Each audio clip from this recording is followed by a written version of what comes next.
Good morning, everybody. Todd Abel doing night ops out there. Real quick, kind of a quiet night for us because of the good work you guys did out there yesterday, so we appreciate that.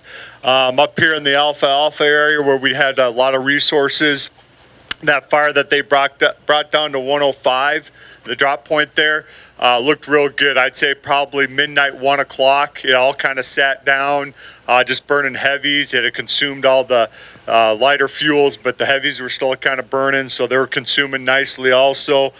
They did do a little bit of cleanup back behind the community center there. They took a good look at it, and it was a good opportunity to do a little cleanup in there, so that looks really good. No issues. We just held that, patrolled, monitored, mopped up where we could, where it was appropriate. So once again, hopefully that's set up for success for you guys tonight. Coming into the India area, where the Crew 10 kind of brought some fire into here. No movement on that. Once again, it cleaned up nice. We just held what you guys had done out there. And once again, successful night for us. A little quiet, but that's all right. That's a good thing. So held up good right there. Last thing I have for you is just got done talking with the night ops from the Klondike, just to get everybody on the same page. It looks like they got fired to Sugar Pine area, and they're working on some depth right now as we talk. So everything's looking good on that side also. No issues down there. We started this mission here with 3 main goals, and we're still right on track. First one was protect the communities out here to the east, keep fire south of the Rogue River, and then, work on the tightest possible mission around here on the west side. So we're still right on track, and just want to make sure we're all looking at that purpose of what we're trying to do there. We got lots of private land off to the north, and if we get fire across that Rogue River, it's very difficult terrain and very hard to attack up there. So the work we're doing is excellent, and we're going to keep it up. As you heard, let's start off with Branch 4. We're going to insert 6 National Guard crews today. They will be in there helping us continue to look for hot spots, mopping up, getting those folks that live on this side of the fire feel more secure, so that we can get that out of any type of evacuation level at some point. So continued mop up all the divisions over here on Branch 4, and keeping an eye on Klondike down here. All right, moving into Branch 3. Along the top up here, the burnout that happened yesterday near the tip up by Galice. Going to make sure that we got that all secure. We're going to hold that. Make sure we don't have any spots across the line there. Aerial ignition is going to continue when smoke allows, to add another strip in here. Let this continue to back towards Bear Camp Road, and we'll continue some prep along in here, get that chipping done, things like that, and just make sure we're ready to go for Bear Camp Road when that does finally back down in there. Moving over to the west side here in India, as you heard Todd say, we've got fire right in the corner. We want to make sure we get a hook here on this corner. So we're watching that. That's a real tricky topography piece of ground there, and we want to work really hard to make sure that nothing escapes us there to the north. As we work down the bottom here, fire is slowly working its way towards Chrome Ridge here, or the 2402 road. We'll bring fire down as needed to keep it in front of it there, but we're not going to go excessive there because we're looking at the big picture plan here. So again, just bringing fire down as needed. We're also paying very particular attention to the Briggs mine area and all the Forest Service recreation sites right in there. Contingency group with those folks up there, they're working and prepping the Peavine Road, which is our alternate plan to the north, and we're also prepping all the way out towards Agnes. So we got a lot of ground we're covering out towards the west, and continued good work out in that Agnes country. All right, you guys are doing a great job. Let's keep it up. Crossing the road's kind of a tough act to follow, so I'll see what I can do here. Good morning, Royce Fontenot, incident meteorologist trainee here. So, kind of the screaming message today, if you turn to your IAP, page 31 is your forecast. Warming trend begins today. That's what we're going to start to see. Change, gradual change. Temperatures, when you're not under the smoke column, are going to be coming up. RH values, we had really good recovery, up about 60 to 80% today. This morning right now, that's going to continue to go down. You're going to see a little bit lower RHs. Winds are generally going to be fairly light, becoming northwest. Again, especially where the sun comes out, under the column, those local winds can get a little squirrely.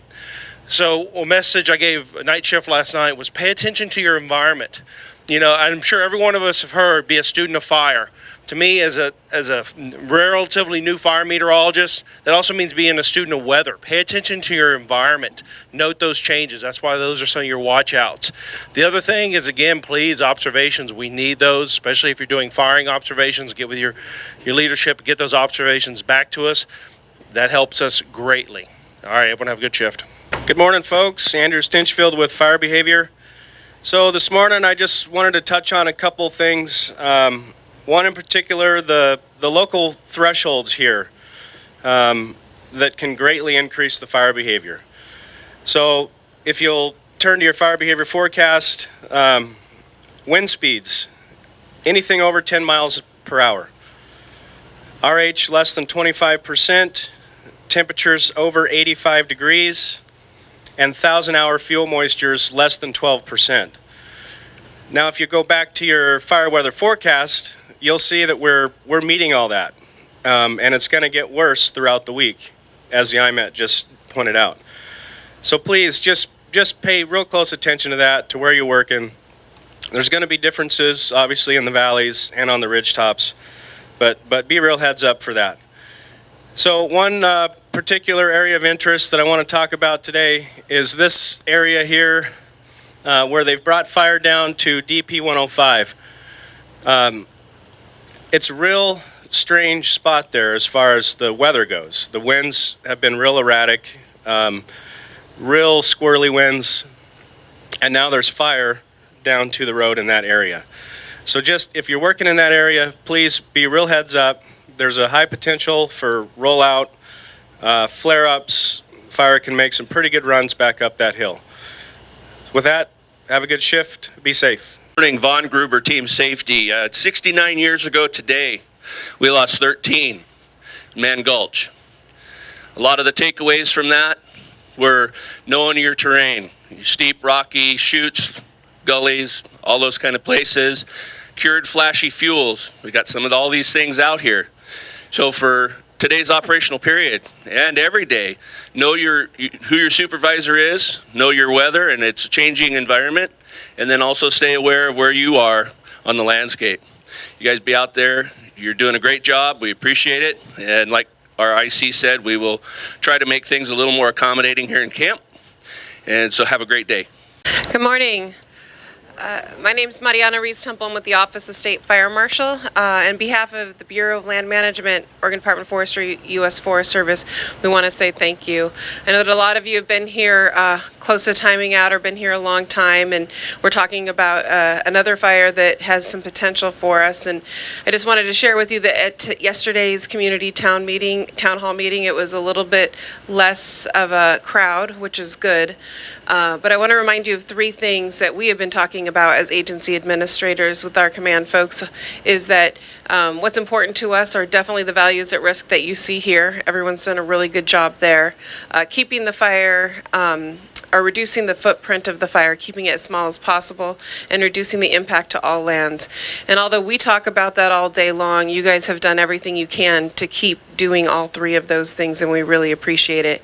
I know our Deputy IC talks about every action that you do has an impact on this fire, no matter how small it is, and I really appreciate that message. So we want to say thank you. I know you guys have a lot more work to do. Stay safe, and we'll see you in the morning. Morning, everybody. Oh, come on. Good morning. I'm the last one, so we're almost there. We're almost ready to get in our rigs, get together with our crews, and go out and do another safe day. So a couple things I get to talk about is what I heard. First, safety. the wind, a little bit of weather. We've got a cooler day today where most of us are wearing jackets this morning. But the weather is, something to think about. Other safety things, community meeting was great last night. Everybody did an amazing job on this side of the fire. But one of the things I think that's important is we still have a couple level 2s and a couple level 3s up in the north part of this fire. There's still people that are affected by this fire. This community has been affected by this fire for a long time now. So they're back in their homes. They are not only home, but they're hungry for messages. They're hungry to see you guys. They're hungry to thank you guys. You guys are all public information officers. You all treat this as an educational opportunity. Talk about their house. Talk about the importance of preparing, because this is just August, right? We still have a while for the fire season. So I really want you to know they really appreciate the work that you guys are doing. They understand that it's a hard job, but they appreciate what you guys are doing. And I just want to remind you of this. We all signed up for this. In the wintertime, we all think about camp. We all think about being together. We're willing to leave our families every year and make those sacrifices so that we can come do this as a living, as a job. So don't forget that. Make sure you guys are working together, being safe, and I'll see you this evening. Be safe. Thank you.